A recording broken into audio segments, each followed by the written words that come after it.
Hello friends. GST council की जो 47वीं meeting हुई है, इसमें बहुत सारे अमेंडमेंट्स और बहुत सारे चेंज दिखाई पड़ रहे हैं। और ऐसा लगता है कि बहुत समय के बाद क्योंकि जीएसटी काउंसिल की मीटिंग हो रही है, तो जो भी चेंजेस थे, जो भी दिक्कतें थी, वो सब इस मीटिंग में चेंज करने का प्रयास किया गया है। और इसीलिए ये जीएसटी काउंसिल की जो मीटिंग है, ये 28 जून और 29 जून 2 दिन रखी गई है, जो कि चंडीगढ़ में हुई है। अब इसकी प्रेस रिलीज आ चुकी है और उसी से संबंधित कुछ चीजें हम लोग आपके साथ डिस्कस करने वाले हैं। बहुत सारे क्लैरिफिकेशंस आए हैं। अभी हम जो बात करने वाले हैं वो बात करेंगे GSTR 3B, GSTR 9, GSTR 9A, और इसके साथ साथ हम बात करेंगे जो टैक्स पेमेंट का सिस्टम है, उसमें भी काफी बदलाव लाया गया है। तो आपसे रिक्वेस्ट है कि वीडियो को अंत तक देखिएगा, जिससे ये जो चेंजेस आने वाले हैं, ये सब हमें क्लियर कट समझ में आ सके।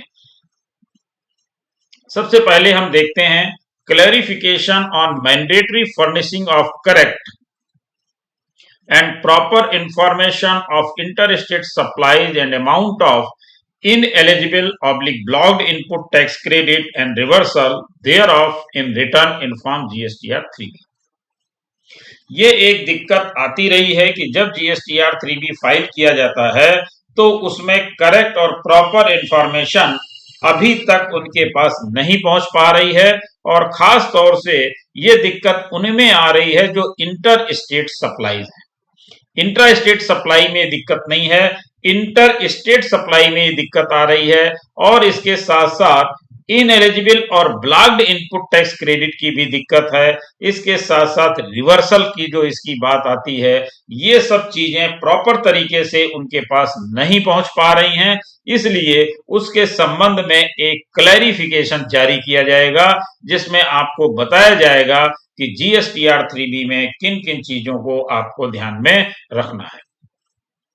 Clarification in respect of certain GST related issues. क्या क्या इश्यूज हैं वो देख लेते हैं। Clarification on the issues pertaining to refund claimed by the recipients of supplies regarded as deemed export. Clarification on various issues relating to interpretation of section 17 subsection 5 of the CGST Act। इसमें सबसे ज्यादा दिक्कत है और इनको ये समस्या समझ में आ रही है, इसलिए अब ये इस पर बात कर रहे हैं कि इसका एक क्लैरिफिकेशन इशू किया जाएगा, जिसमें इसके बारे में डिटेल्ड में बताया जाएगा। इंटरप्रिटेशन होगा सेक्शन 17 सबसेक्शन 5, जो कि आपका ब्लॉक्ड इनपुट टैक्स क्रेडिट से रिलेटेड है। इसके बाद clarification on the issues of perquisites provided by employer to the employee as per contractual agreement. इसके बाद इस पे भी क्लैरिफिकेशन आएगा इनका। Clarification on utilization of the amounts available in the electronic credit ledger and the electronic cash ledger for payment of tax and other liabilities।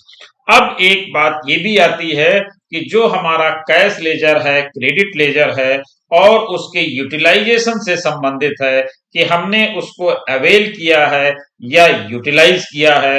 जो हमारे credit ledger में अमाउंट है उसको हम कैसे यूज कर सकते हैं, कैश लेजर को कब कब यूज कर सकते हैं, और लायबिलिटी के संबंध में।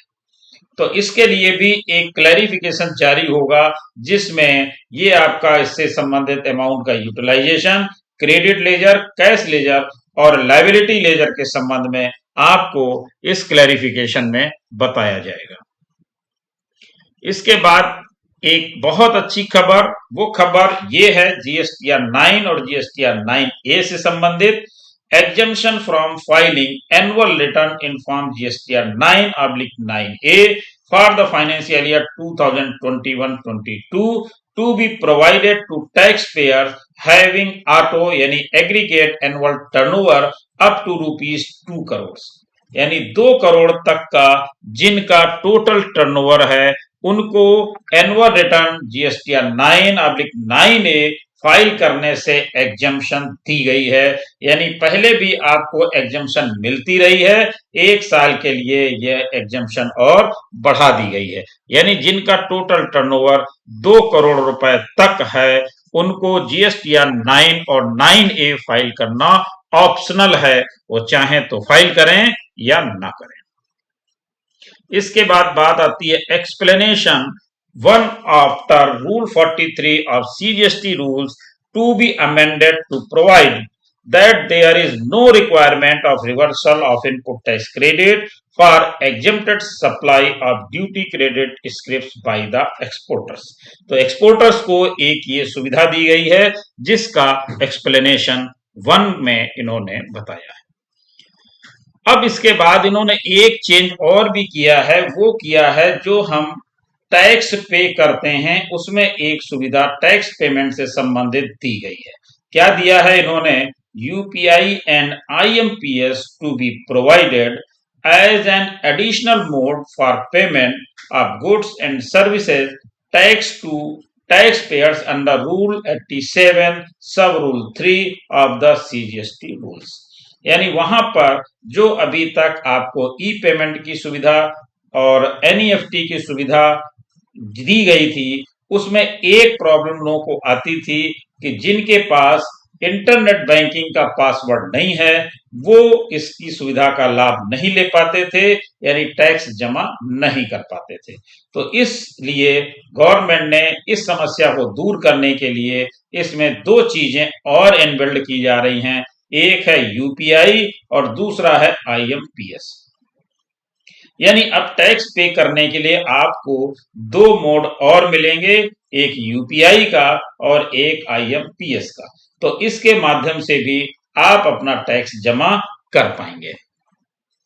तो सरकार के द्वारा इस संबंध में बहुत सारे चेंजेस किए गए हैं, जिससे संबंधित क्लैरिफिकेशन अब आपके पास आने वाले हैं। उससे पहले चूंकि ये एक प्रेस रिलीज है, अभी इससे संबंधित डिटेल आपको जो सर्कुलर्स आएंगे, नोटिफिकेशंस आएंगे, उनमें और क्लियर हो जाएगी और इसके बाद इनके द्वारा जो क्लैरिफिकेशन जारी किए जाएंगे उनमें इन सब चीजों को डिटेल्ड में बताया जाएगा कि कहां-कहां पर हम लोगों के द्वारा गड़बड़ी हो जा रही है, जानकारी में या बिना जानकारी के।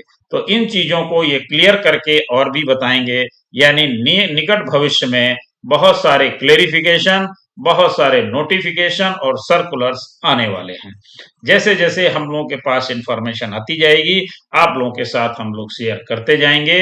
इसी के साथ एक छोटी सी रिक्वेस्ट कि अगर आपने अभी तक हमारा चैनल सब्सक्राइब नहीं किया है तो कृपया सब्सक्राइब करें और बेल आइकन अवश्य प्रेस करें, जिससे हमारे अपलोड होने वाले वीडियो आपको जल्दी से जल्दी मिल सकें। पसंद आए तो लाइक करें और अपने फ्रेंड्स से भी शेयर करें।